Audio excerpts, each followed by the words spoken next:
Hello, amateurs. Welcome to another episode of the Amateur Rugby Podcast. Here to help soothe your Sunday morning hangover with some wonderful rugby chat about the grassroots of the game. I'm your host, Tim, and I've got another fantastic guest for you today. This is somebody that I played against. This is somebody that I was coached by, and is probably most well known for taking Dulwich College to 4 National Schools titles in a row. Please welcome Mr. Sam Howard. Sam, how are you, sir? I'm very well, Tim. How are you doing, buddy? You all right? Very good. It's great to have you on the show at long last. This has been a long time coming. So welcome. I'm honoured. This is the podcast. If you're from Southeast or Kent boy, if you haven't been on this podcast, you're no one. So I'm very pleased to be here. Is that what Mike Friday's been telling you for quite some time? Friday, Greenaway. Greenaway's been on twice, hasn't he? You've had them all. Indeed. Okay, but yeah, welcome to the show. Now let's start, if we can, about that time. I think it was only once that we played against each other. So this was Old Coalfields against Rosslyn Park. God, I can't remember the year actually. But tell me a little bit about that Rosslyn Park team at that era and what it was like to be a part of. So I think it must have been probably 2002. I think 2003. It would have been. So yeah, I don't remember playing in the game at Rosslyn Park, but I remember the game at Old Coalfields, and I think it was towards the end of the season. And so yeah, so it was my first year at Rosslyn Park. I'd moved back to London from Exeter Chiefs for family reasons, and Mike had just obviously joined Rosslyn Park as player coach. Obviously, I know him extremely well. We played for years together at Blackheath. So he was like, look, come and play at Park. Got a good squad together. I think they may have just been relegated. They wanted to go back up. And I was like, yeah, why not? I think I was living in Clapham, Rosslyn Park, knew a few of the boys there. And yeah, it was a great year. It was a really good, fun year. We had a really good team. It was great to play with Mike again. And we tore up, really. We tore the league up and we had a great fun on and off the pitch. I think I had a gold membership to Infernos by the end of that season. Absolutely loved it. And got to see a lot of mates that were playing in that league as well. So yeah, it was really good times. Yeah, I remember the game at our place in particular. I mean, it just felt like we couldn't get anywhere near you in particular. You were just running the game and just putting people into space or putting power carriers through. And we were desperately trying to get to you, but we just couldn't. So, talk to me about how the way you think about attack like that, Sam, as a 10. I think that's a common thing I hear. We try to get to you. And I heard it recently. Someone else say there are good defenders and there are good tacklers.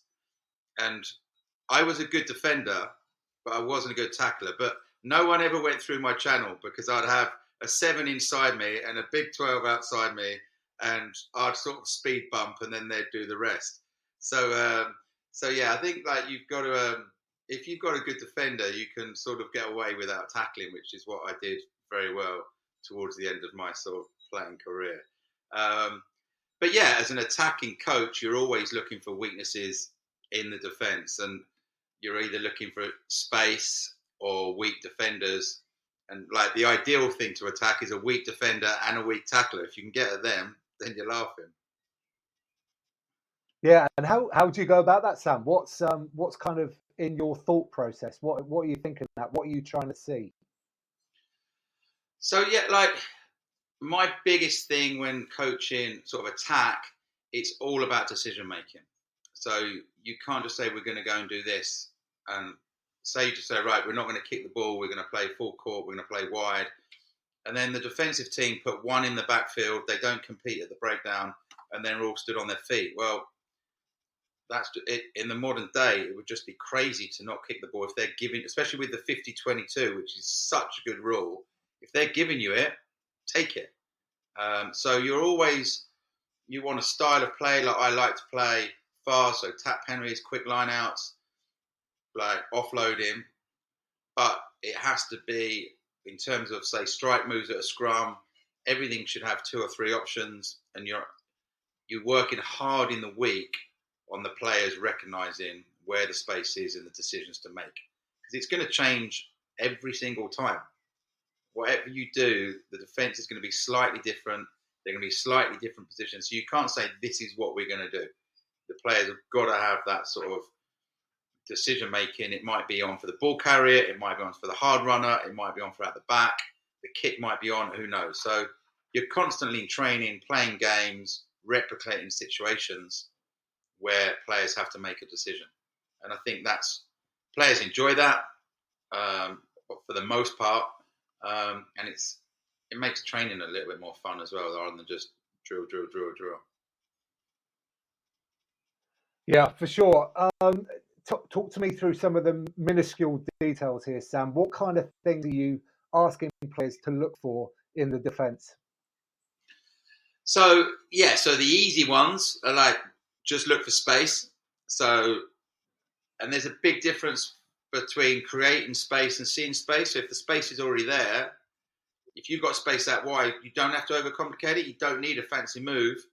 I think that players have forgotten that. If the space is wide, just hit it quickly, like a straight miss pass, hit the space and put the defenders under pressure. Like, I think sort of we see what happens at the Premier level or like at international level, and they're all passing out the back, and like you see it happening down the league. You're like, why are you going out the back? The defence can now just drift, and you've got the space. So if you have to create the space, then you've got to do a few moves and try to manipulate the defence. But first off, look for space, and if it's there, attack it, either run into it or pass into it. But the game has moved on so much more now. The defences are so well organised. Then you've probably got to bring a little bit of shape into it, using hard runners, using out the back. And sort of the minutiae of that are everyone understanding your role.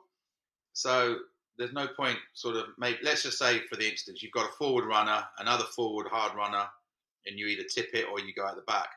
If that first forward runner just drifts across, it sort of ruins everything. So he's got to stay straight.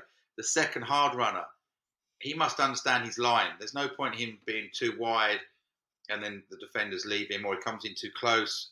So he has to understand the space he's running at. The person out the back, if he's 5 yards too deep, it just allows the defenders to drift quite easily. So you've got to be spot on your individual role. And to do that, you do have to rep it, and you do have to drill that when it's just such the unfashionable thing to do is like drill.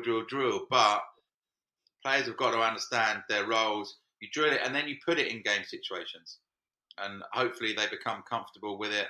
And I think that's a massive sort of, I think where the game's progressed massively over the last few years is forwards being able to take it to the line, pass it out the back, tip it on, dummy and go. Whereas before it was like, all you had to do is pretty much run hard, hit rucks and make tackles. But sort of you need forwards to be able to make decisions and handle well, get the timing right. And that's crucial now. Are there levels you're coaching at, Sam, at the moment? Are you seeing that the players really want to rely on their shape more so than they have done in the past? Massively. So I'm not like a 3-1-1-3 or 2-2-2-2. I don't do that. It's like we have our sort of structures. So as I said, so you'll have your forward play, you have your dummy runners off 10. We'll have our moves, but basically it's first phase. Obviously, if we're going wide, the back row looking to get to that back. But then it's play what's in front of you. So it's like we're going to play off 10. But a lot of the players that especially come down from like the Premiership or Champion, they just want to be told where to go and stand.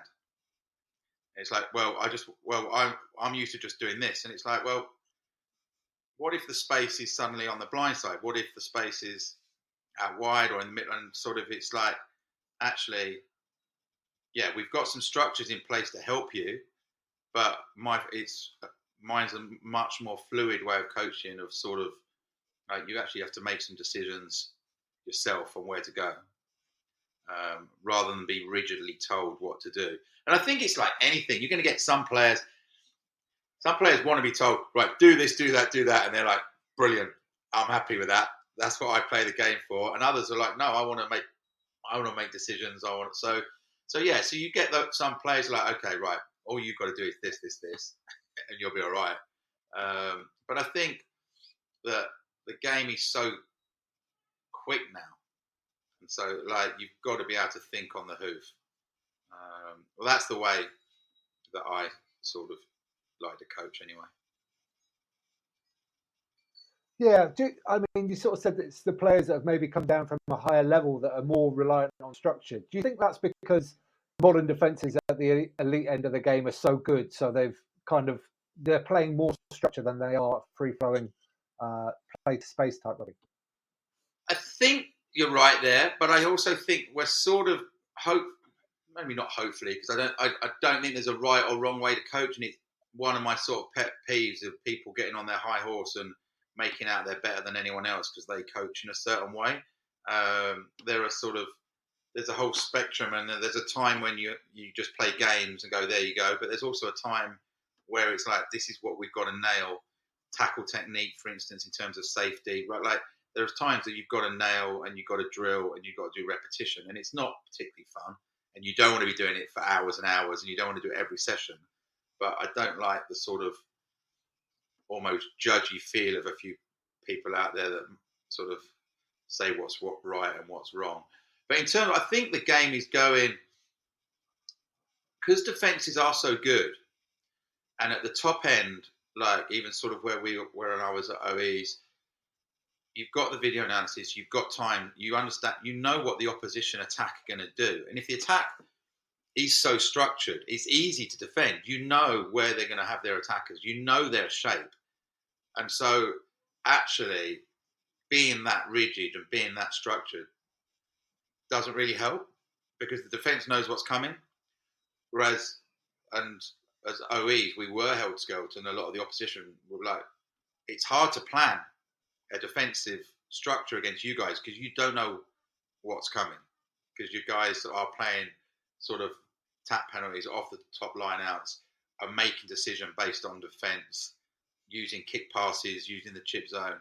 So I think you've got to, and I think like sort of Quinn's perfect example of a team that just go out, play speed, keep offloading.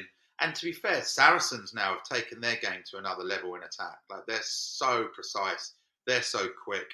A real sort of excellent example of like an evolution of a team, really, or a club. Like they were so at the start, kick chase, defence, build on that, and every year they've just sort of developed and developed. And so, yeah, I just think that defences are too good to be that rigid, a bit higher up. I think if you're a bit lower, then maybe, but then it's a bit boring if you're just telling everyone what they should be doing. Boys want to go out and have a bit of fun, don't they? Yeah. A bit of jouet. Yeah. It's boring for the coach, and I think it's boring for the players, or most of the players anyway. Like you say, there are some players that do like prefer to be told.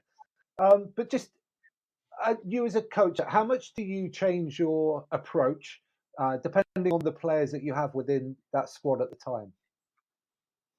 Oh, hugely. And I sort of said it before. See, the 3 years Dulwich that we won, we changed every year. We changed our style. So the first year, I suppose, to liken yourself to Saracens is ridiculous, but we had a good 9 and 10 that could kick. We had excellent defenders, and we had a big pack. So why wouldn't you play to that? And to be fair, and they'll admit it, like we didn't have a lot of wheel. Our back three weren't particularly quick, but they were good, solid rugby players. So yeah, for a schoolboy team back then, we were probably really well advanced in our kicking game, our kick chase game, our defensive game, and our discipline. And we were just really hard to beat. And then the second year, as coaches, we were like, right, how do we develop? How do we build? And we made our defence a lot stronger. So we were a lot more. So we had a lot more line speed. We really put pressure on the opposition, and we played a lot more because we had a little bit more speed out wide. And then the last year, we went full circle because our back three, as is the sort of that's what happens at schoolboy. It changes every year, and you can't choose what's coming through the school. And so we had wheels galore in that lot, and we just almost played seventh. And so as a coach, it's great because it tests you, and it's it's not boring. It's like it would be a lot easier to just go, right, this is how I coach. You've got to play this way, which is unfortunately happens at quite a lot of schools.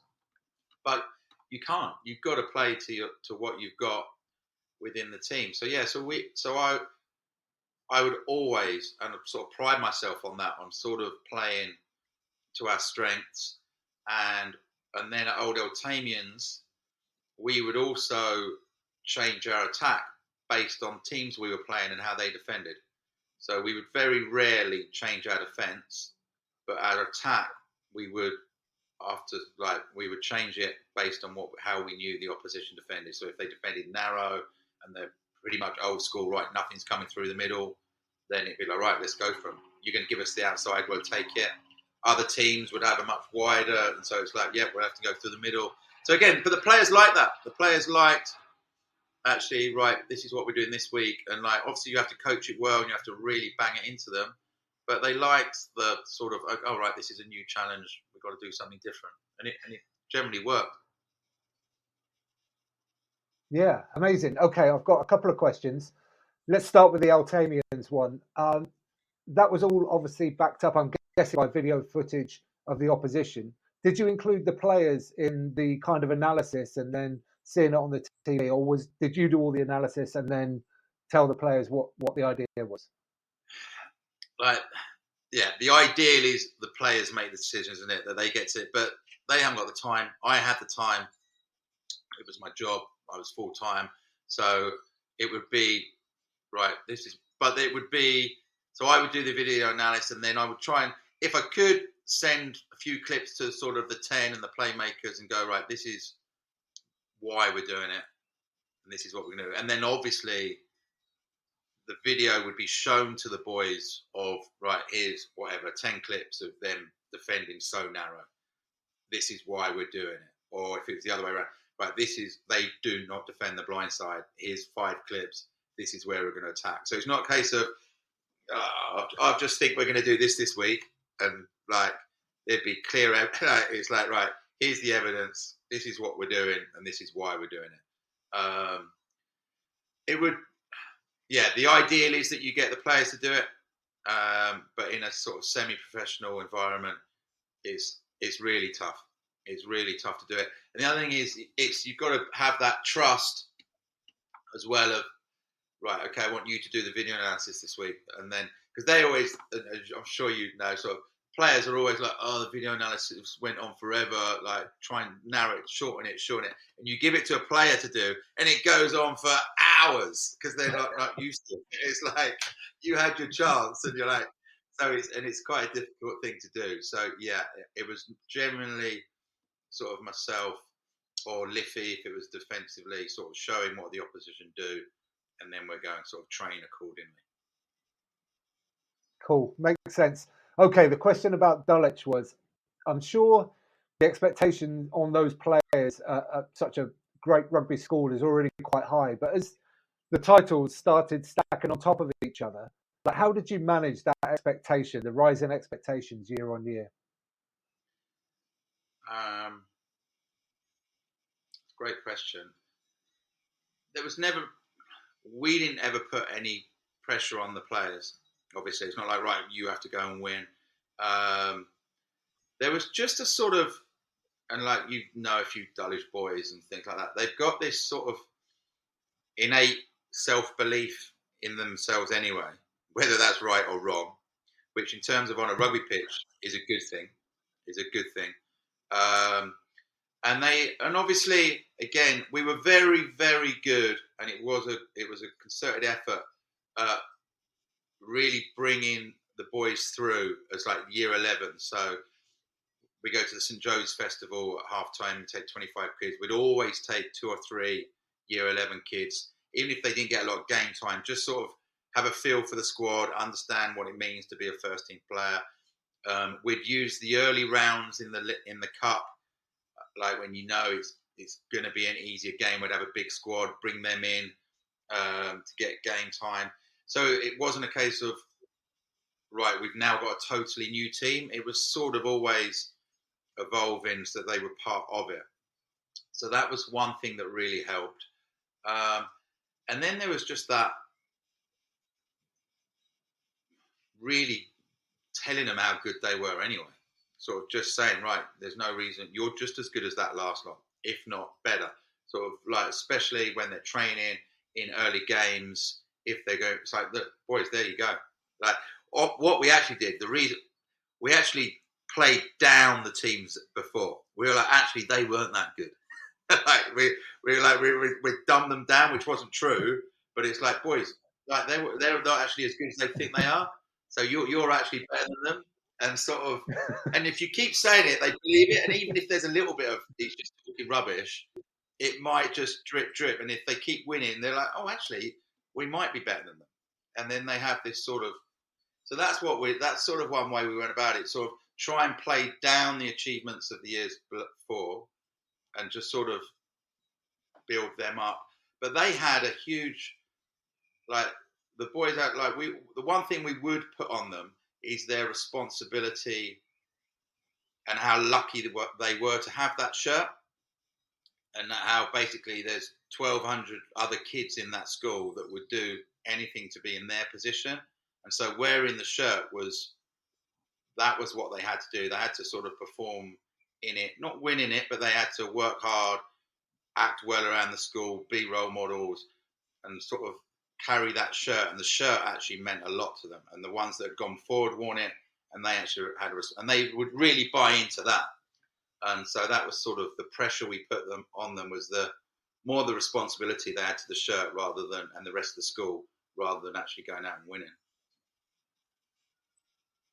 Yeah, makes sense. I'm sure there were differences, but what differences did you find when you moved over to Elton College? Yeah, in terms of like the culture or the style of play or anything.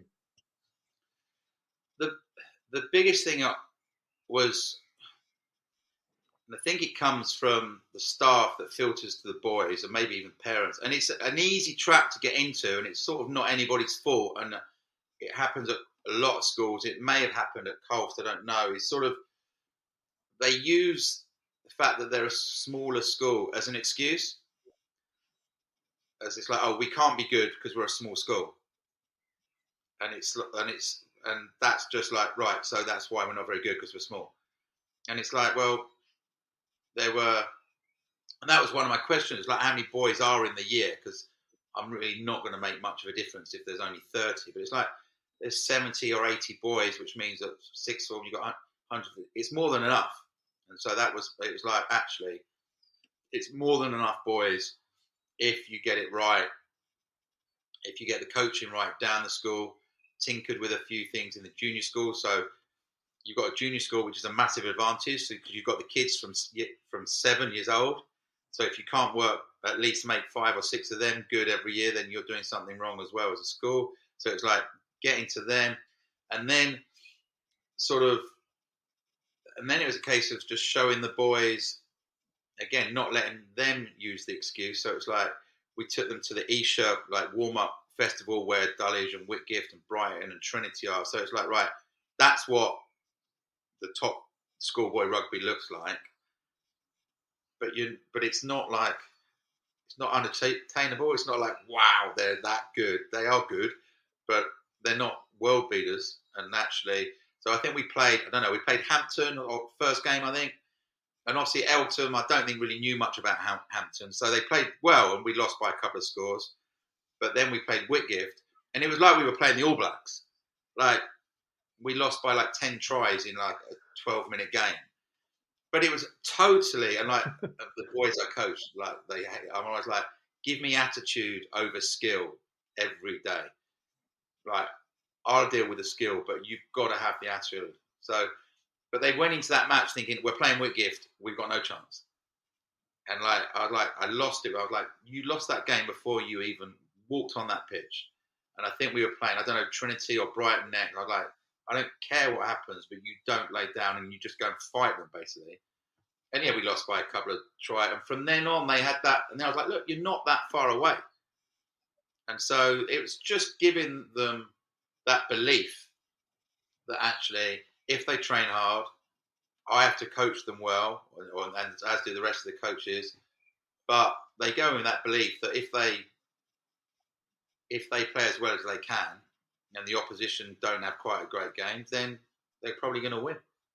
And that's what happened. Like over the course of 3 years, we beat Dulwich, we beat Trinity twice, we beat John Fisher, we beat High Wycombe, we won the Kent Sevens 2 years in a row, beating Tunbridge School in the final. So it was like it was a really good time at the school, really enjoyable. But it was really trying to get their self-belief and self-confidence was my main sort of starting point with them. Yeah, it's interesting, isn't it? Some teams need technical, tactical, some teams need physical, but obviously psychological as well can be super important with some teams. Tell me, Sam, what was the thing you tinkered with in the junior school to try and get those players developed from a younger age? Nothing much. I just changed the whole timetable.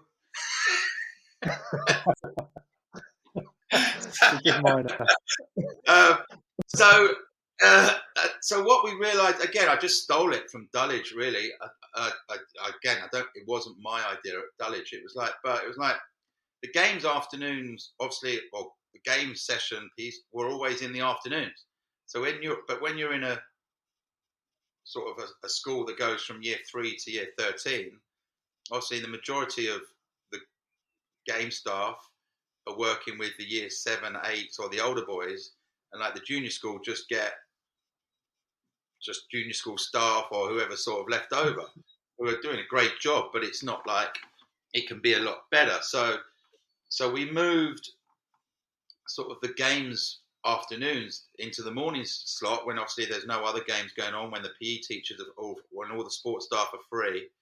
So one of the sessions would be in the morning, and so for instance, I would take the under 10 A team, and then when they had their afternoon session, I would do that one as well, and I'd miss whatever it might be, year 9 or whatever. So, and then for a year 9, it would be one of the other rugby coaches. So they would get in 2 really good game sessions a week. So, and not just the rugby, it developed the cricket as well. So sort of that was the main thing. And again, just demanding good standards as well, sort of challenging the kids to think they'd had it easy, and it was like, oh, there's a ball, let's just run around, or but actually, let's be good, because there are a lot of good athletes. So it's like, yeah, we can still have fun, but let's not accept mediocrity. Let's really sort of try and be as good as we can. But the timetable was the big thing, because you just got, and that's the thing, the more time you spend with kids, adults, doesn't matter. It's a no-brainer. You're going to get better. And obviously that's what we did at Dulwich. One of the big success. We didn't have any planned gym sessions. It was all out on the pitch. Yeah, amazing. Okay, let's take a big jump backwards, Sam. We mentioned his name earlier, Mike Friday. You played with him for quite a number of years. Talk to me about where that was mostly. Was it Blackheath you played with him mostly? And tell me a little bit about that time. So I was 18. So Mike's 2 years older than me. So I joined Blackheath as 18-year-old. He was a 20-year-old. He'd been at Wasps for a couple of years, but he's a Bromley boy. I'm a Gravesend boy. And Blackheath were going on tour to South Africa. And again, I think they might have just been relegated from like what would now be the Championship. And we're trying to put a younger team together. So I think Mick Harris, Pup, had been at Wasps, so they got Pup back. Mickey Skinner had just come back from Blackheath, from Quins. Me and Mike joined. Like there was Don Warren, so Matt Griffiths, Don Warren, so we had Toby Booth. So had a real lot of youngsters sort of all go on that trip to South Africa, with a few older heads like Doug Hersey and Bobby Howe. So it was we had a good mix. So we had 3 weeks in South Africa, which was a eye opener for like an 18-year-old boy. It was awesome.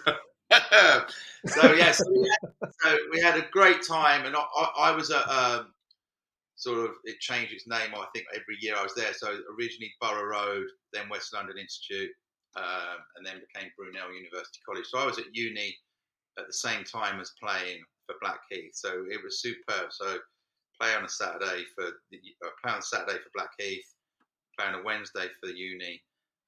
Obviously, you can't do that these days, but yeah, we had a really good group of youngsters. Mike at 9, me at 10, and we were there.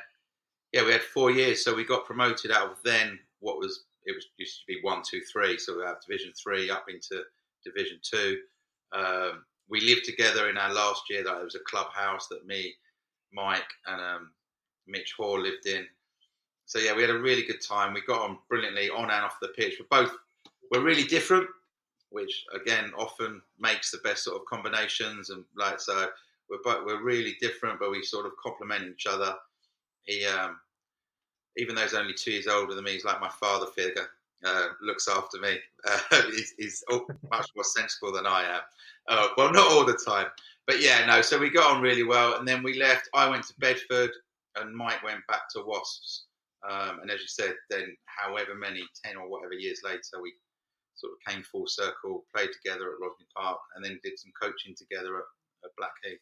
So yeah, really fun times. Yeah, amazing. Tell me about your time at Bedford, Sam. That is one of my favourite clubs in all of the land. What was it like to play there? It was great. It was really exciting. They were sort of one of the first non-established, I suppose, but they were established, but maybe not now, clubs that sort of got an influx of money and tried to really get into the Premiership.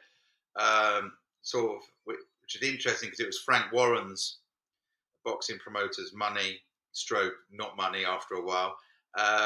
But I was 22 or 23 when I went there, and Rory Underwood was playing there, like one of the greatest English legends. So for me to be going there and he was there was just fantastic. But again, a bit similar to Blackheath, who had a really young team. So Scott Murray, the excellent second row, he came down. Jason Forster from Wales, Neil Hatley, the young prop. Ben Whetstone, who's a bit of a Bedford, or he is a Bedford legend, was there. Darrow Marnie and Irish Wing. So loads of young players with, as I said, people like Rory. Obviously, Paul Turner was the coach. So a few old heads around the place. But what was great, just being, everyone's dream is to be a professional rugby player, right? That's so to have that opportunity to be full-time, training all the time in the gym, all living together. It was a great 2 years, and we got promotion into the Premiership. So again, having that opportunity to play in the Premiership is just like, again, like as a young kid, that's your dream, playing with your mates. And we stayed up in that first year, but unfortunately, which is again happening now, unfortunately, in rugby at Worcester and Wasps, the money sort of was taken away by Frank Warren, and the club went into a little bit of turmoil. But as you say, it's an amazing club. Jeff Irvine and a few of the other local guys held the club together really. And as you've seen, what they've done in the Championship, they're just sort of, it's a rugby town. There's no football around, so Goldington Road, it gets full. Everyone gets behind the team. You go out into town, you sort of supporters there. It's a really nice rugby club and rugby town. And yeah, I thoroughly enjoyed my years there and would have liked to have spent a bit more if it hadn't been to different circumstances. Yeah, tell me about the pitch there, Sam. How did you find kicking down the hill into the corners? Did you use that as a superpower? Well, yeah, it was great, especially when you're training there. It's not so great getting out of it, being stuck in that corner. But yeah, playing down into it was especially the wind always seemed to go down there as well. So yeah, it was I suppose I wasn't a kicking 10 then. I think as you get older, you change. I became more of a kicking 10. But yeah, it was a nice out to stick it in, especially if you see the ball rolling in Like the 50-22 is a great rule. Like that'd be fantastic on that pitch now. Yeah, for sure. Talk to me more about the 50-22. I think I expected it to change the game a little bit more than it has. What's your perception on it? I agree, and I think there's more to be done. I don't think it's being coached well enough. Well, apart from obviously the Champions League or Heineken Cup, European Cup final, like the move that Leicester did, Leinster off the top of a line out, whacked it back, and Lowe puts it in. Like that's just outstanding coaching and execution of a 50-22. And I think it is a great rule law.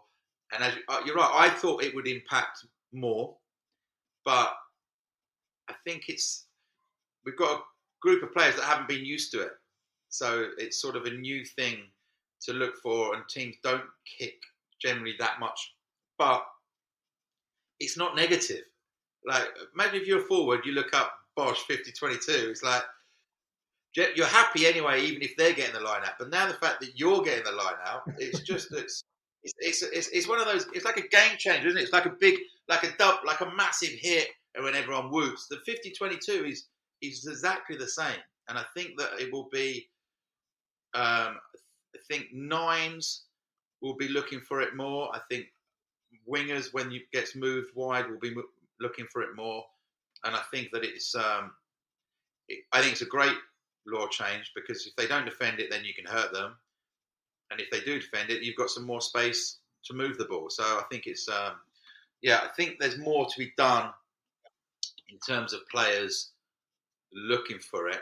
And I think that's the big thing. You've got a coach looking for it.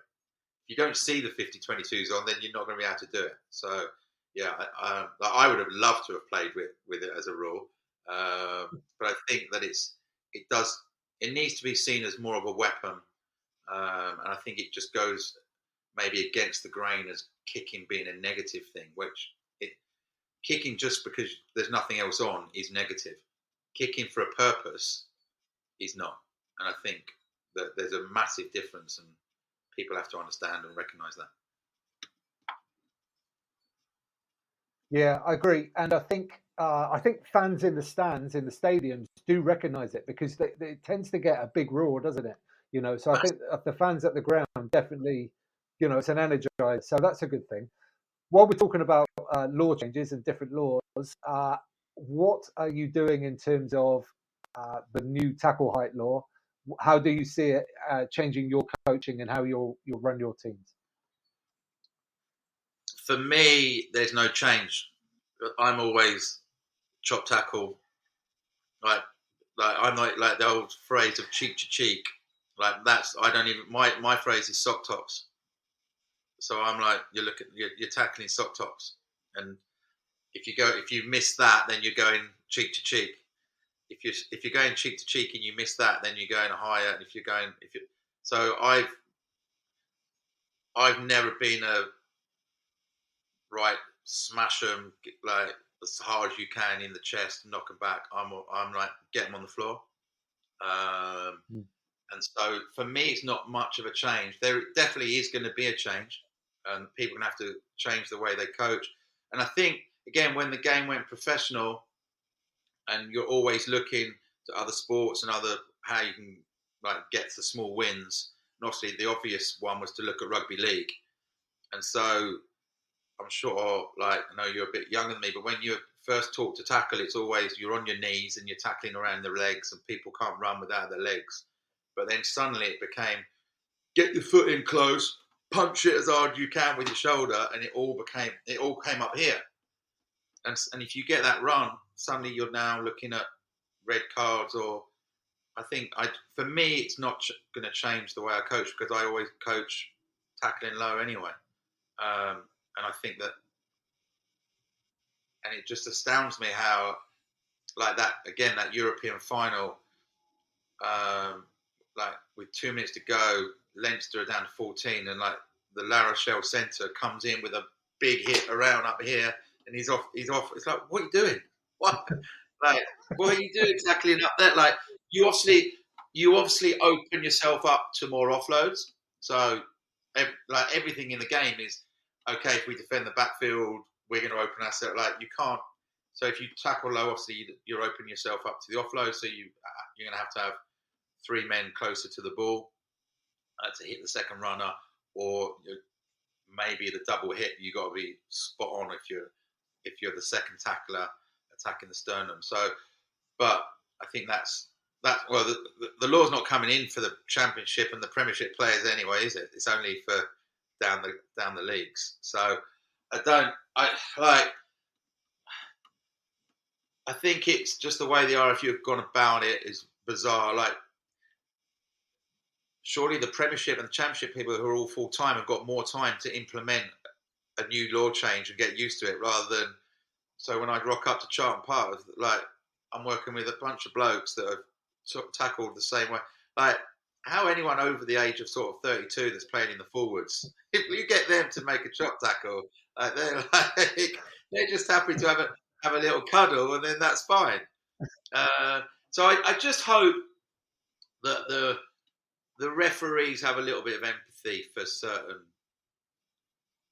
certain games and certain levels, because I said, like, I coached a lot of rugby, and in the last year there was one concussion in Charlton Park, and that was when someone head hit the floor in one of the early games. So they're not moving fast enough.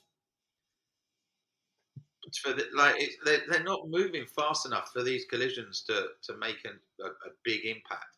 And so I just hope it doesn't make people leave the sport, especially sort of the older, like vets rugby. Like, again, like a lot of people just want to go out, scrummage, make one tackle, maybe make one pass, have a little run around, and then have a beer with each other afterwards. And hopefully that continues, and there's sort of, we don't see a raft of yellow cards and red cards and sort of players being put off the game. Yeah, I completely agree. Sadly, it does sound like, there's murmurings that is the case for some people, at least. Hopefully not too many. Let's move on a little bit now, Sam. Talk to me a little bit about, I know you're involved in the Sporting Excellence Group. Tell me a bit about that and what you're doing there. So, yeah, I think everyone involved in, not just, because it is not just rugby, but professional sports, you've got like so many kids that's their dream, and they get hoovered up by the academies or whatever age. It differs in football, cricket, and rugby, and then get churned out at 16 or 18, and some of them get lost to the game, which is unfortunate. Some carry on elsewhere. And I've always thought, like, I set up a team years ago, sevens team called the Samurai Bulldogs, for players that have been missed by academies for whatever reason. And so it's always been a passion of mine. And then a guy called Dave Fitzgerald, I don't know if you know Fitzy, so he played at Blackheath, again, with me and Mike years ago, and stayed with them for years and years. And he sort of got kids now, like Ethan's 18. So he's sort of seen it with his boys going through sort of Whitgift, but the Harlequins, Surrey cricket, and just sort of, he just felt that there's another way. It's not just the way that there is at the moment, and that there's boys that are getting missed or getting churned out, or those that are even at academies, maybe what they're being coached isn't necessarily the right thing either.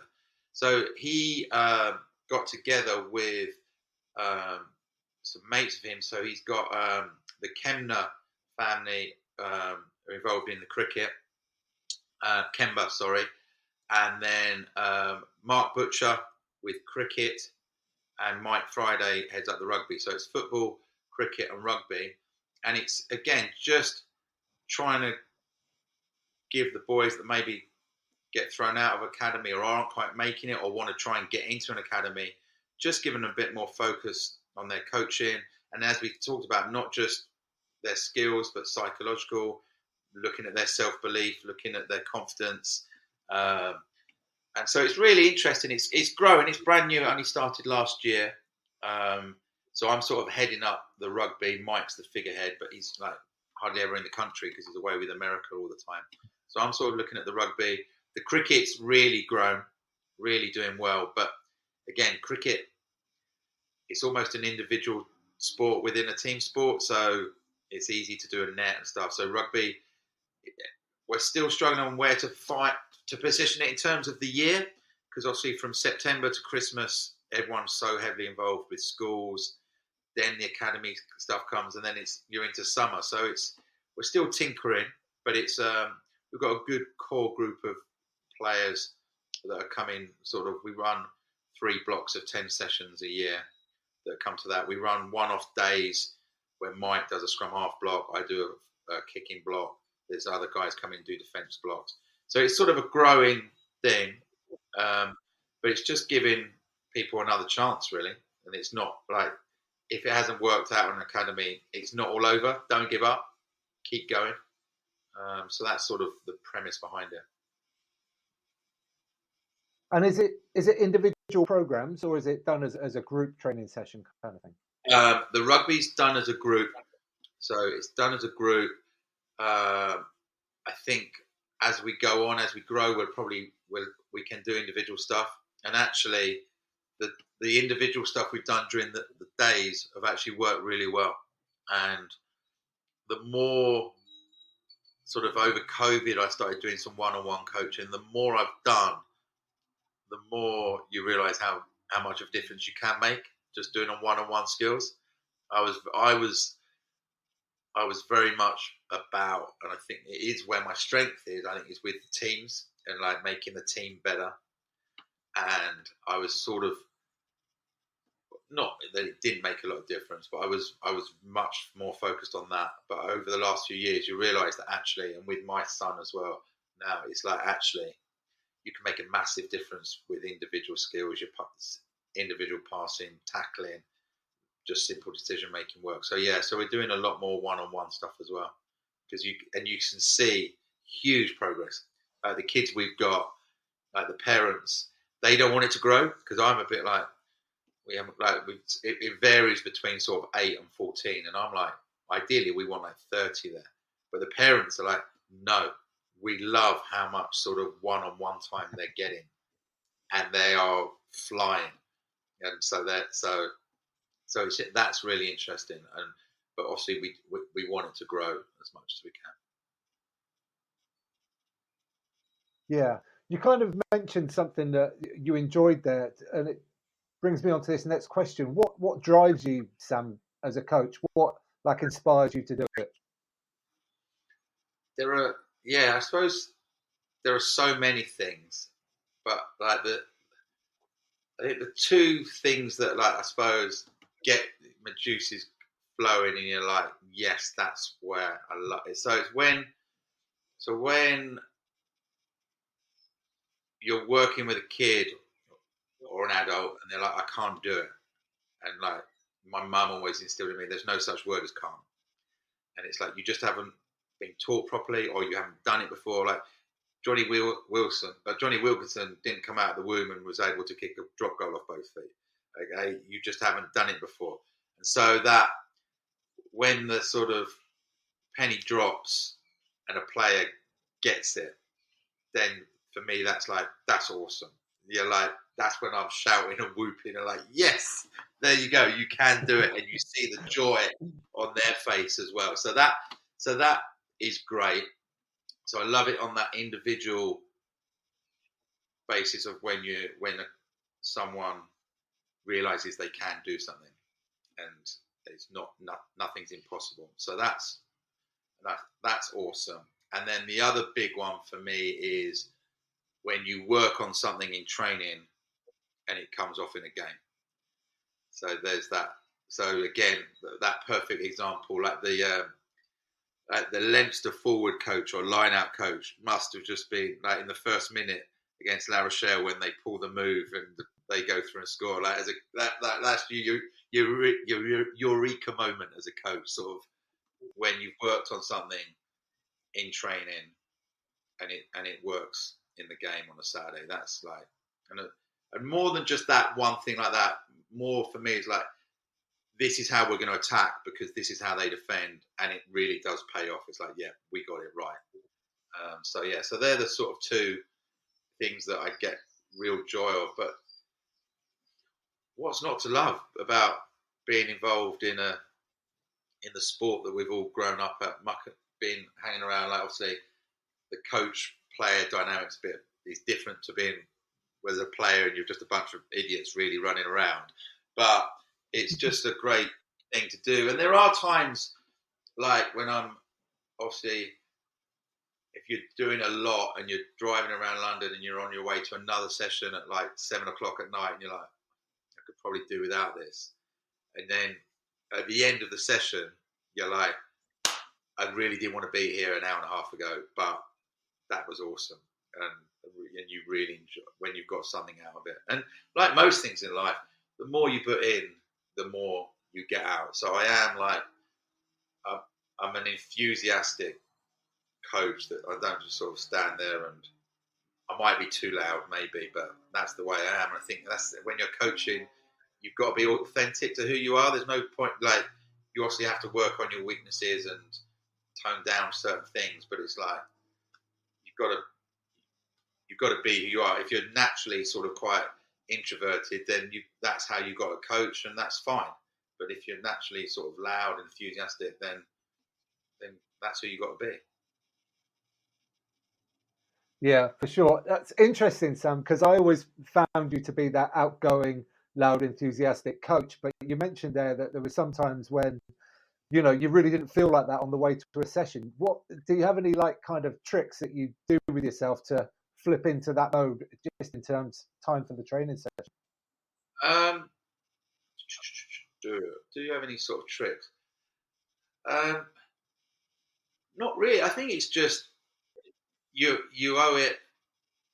Like, again, my sort of two little, in terms of like what's my coaching philosophy, and like, so when you do the level 4, it's like, right, what's your philosophy, and you have to live by that. And when you start, when the first someone says it, you're like, well, I don't know, like, I just do it. And so, but when it's quite a good thing to think about it, it can be quite simple, so that whenever you have a tough decision or you're not sure about something, you just go back to that. And it's like, so mine are very simple. It's like, do your best and be a good bloke, be a good person. And like, you're going to fail. You're not always going to be able to do that. You're going to get it wrong. So I suppose it's that. It's like, right, if you're at a session you don't really feel, it's like, right, come on, do your best, be a good bloke. So it's like, so yeah, if you're not feeling it, then that's just my little pet sort of talk to myself that, right, here we go. And you're not always, like, you can't always be right up there.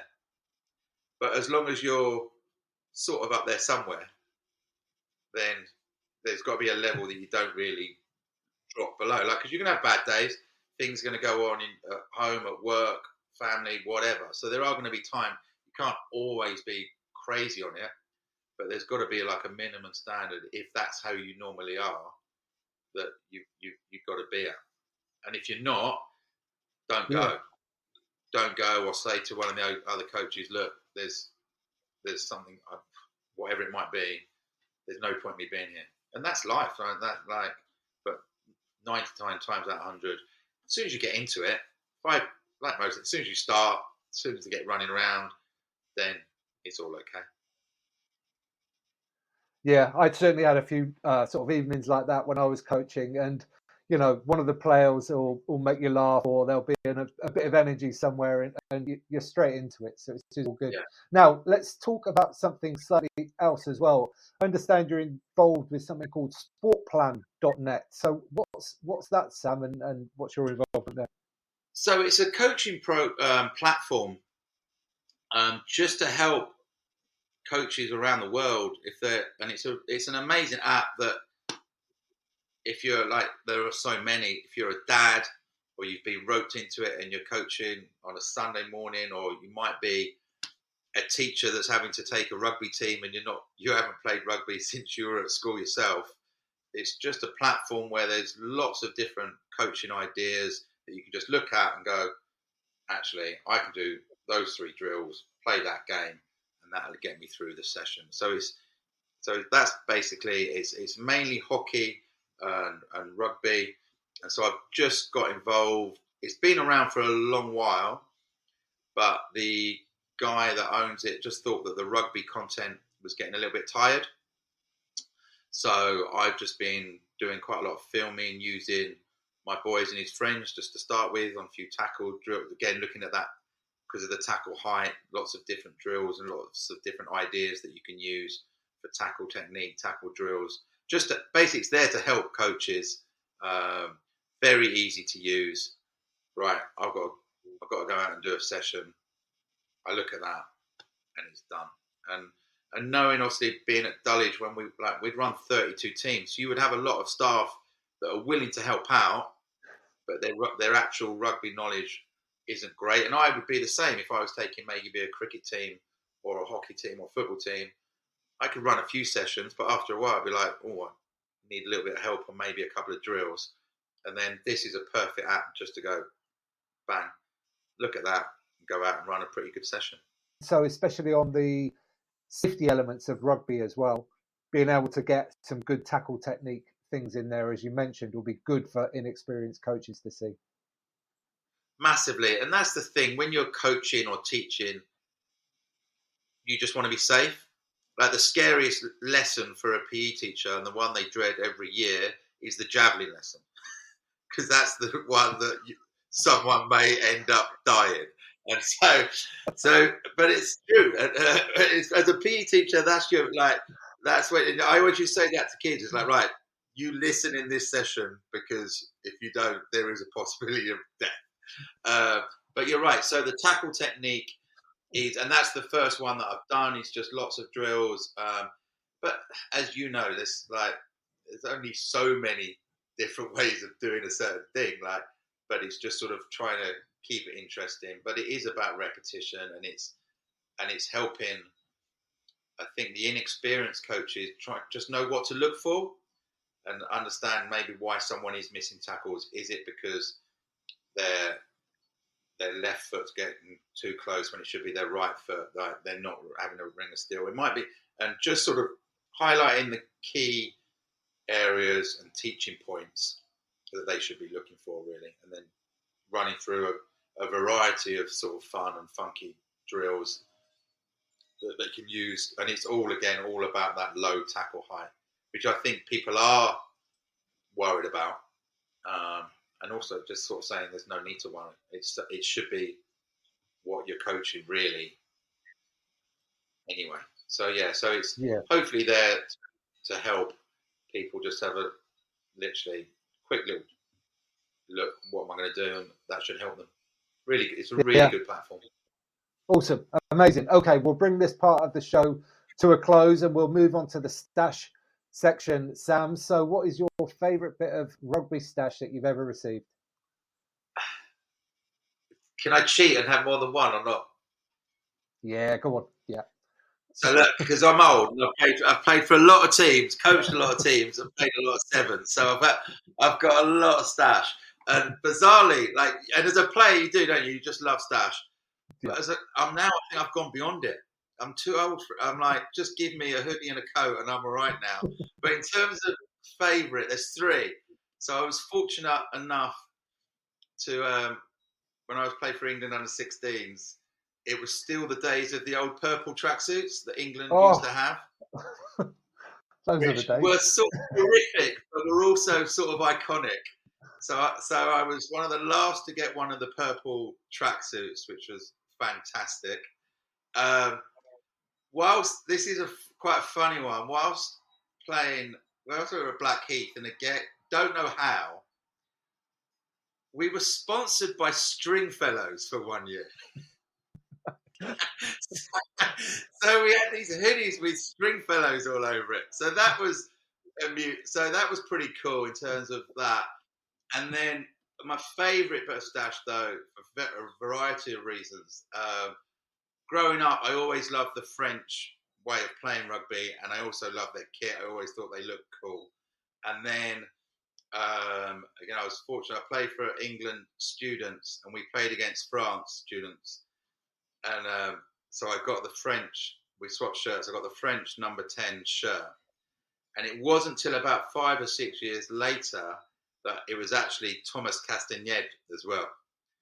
So that Yeah, I literally someone just sent the program through. I hadn't looked at it, and obviously by then he was a superstar playing for Saracens in France. So it was like, so that's probably my sort of treasured one. Oh, that's a great one. Great one. What is next question? What is your favourite kit of all time? So it's going to be any team from any era. Oh, any French kit. I think they just look, and I think they look good in white. Their French white kit is great. What about any awful kits, Sam? What kits do you really dislike at the moment? I hate the away sort of day glow. Any of this day glow, bright orange and yellow and greens, just it's not for me at all. Hate it. I hate all the bright, luminous Yeah. stuff. I like it sort of a bit classic, boring me.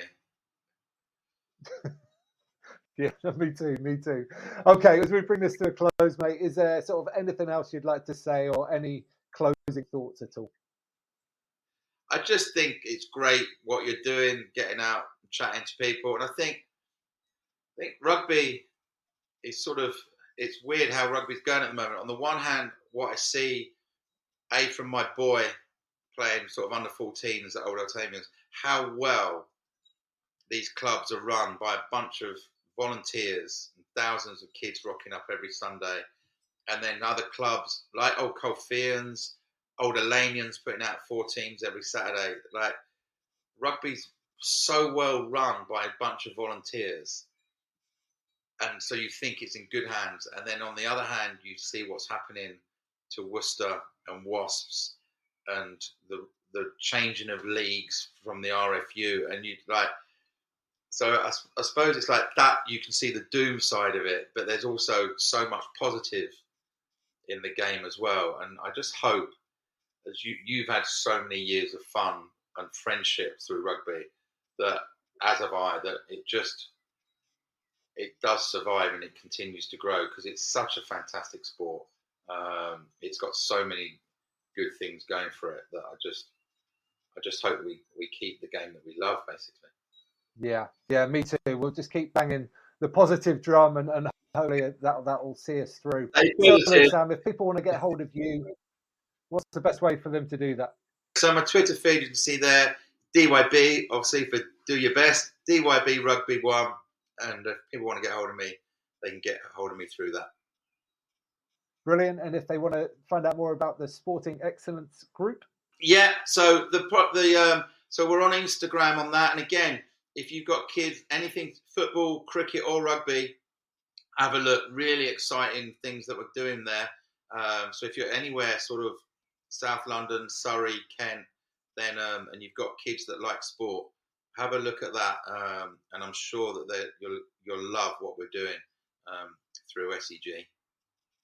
Okay, cool. So that's at SEG_coaching on Instagram. And lastly, sportplan.net. That's the website address there if people want to find out about that. Is there anything more to add about Sportplan, Sam? Just to say, if you are doing any coaching and you need a little bit of help or just sort of to reinforce what you are doing, just go on there. There's loads of sessions. There's going to be lots more content going up over the next couple of months. Obviously, we're in the off season now. But if you need a little bit of help with your own coaching, go on there, sign up, and there's loads of drills and sort of chats that you can, hoping to get Mike to do something on there. He doesn't know it yet. But we get... so there'll be lots of things going up on there as well that can help with your own coaching. Amazing. Okay, and what I'm going to do, people listening at home, is I will link all of that and everything else we've mentioned today in the show notes, which you can find in one place, and that's at amateurrugbypodcast.com. So I've been looking forward to this chat for a long time, Sam, and it's been a lot of fun. So thanks so much for your time today. It's been brilliant. I've loved it. Thanks so much for having me on, Tim. Been great. Absolutely welcome. There he goes. Sam Howard, what a man, coaching all over the place. So much incredible experience and just hoping to bring the next generation of people through as well. So amazing. Great work, Sam. Now, we are in great rugger run season at the moment, and I am currently running myself to a standstill most days of the week in preparation to run 1,000,000 metres across the south of Wales and into Gloucestershire for the My Name's Doddy Foundation and for the 4Ed cause and for the Freddie Crisp Trust as well. So all MND charities that we're looking to support. It's going to be August 9th to September 2nd this year, and you can find out everything at thegreatruggerrun.org. I'm hoping to visit over 170 clubs this year, which will be insane. The podcast is active on Facebook, Twitter, Instagram, TikTok, and YouTube, so it'd be great to see you there as well.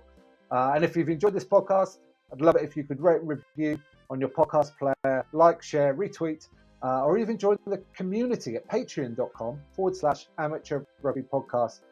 But what I like the most is if you mention it to someone in person the next time you're down your local rugby club. So until then, get out and play.